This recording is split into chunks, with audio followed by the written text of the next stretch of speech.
Bonsoir à tous et merci de nous rejoindre dans votre édition du Grand Lyon. Vous vous demandez peut-être ce qu'il advient de vos déchets alimentaires après un repas.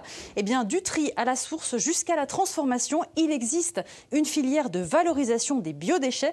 On vous explique comment ça marche.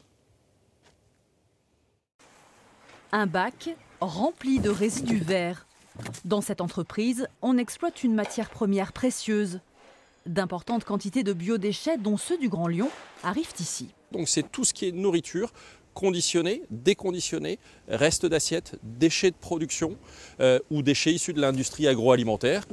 Les détritus collectés vont suivre tout un processus de transformation. Collectés, séparés et broyés dans cette machine.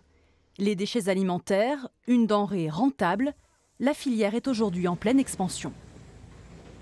Il y a vraiment quelque chose qui est rentré dans la conscience collective, que le déchet alimentaire est un déchet à valeur ajoutée pour aider Mère Nature à être un peu moins impactée par l'homme. Donc c'est vraiment quelque chose qui est en pleine évolution.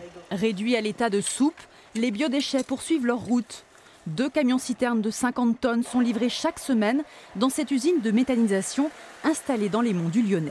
On va mélanger des lisiers de nos fermes, des fumiers de nos fermes, des restes d'industrie agroalimentaire de Saint-Étienne ou de Lyon, des restes de restauration. Tout ça constitue une ration qu'on envoie tous les jours à hauteur de 50 tonnes par jour dans les 2 cuves qui sont à ma droite et à ma gauche. Et c'est dans ces 2 cuves que se produit le procédé de méthanisation.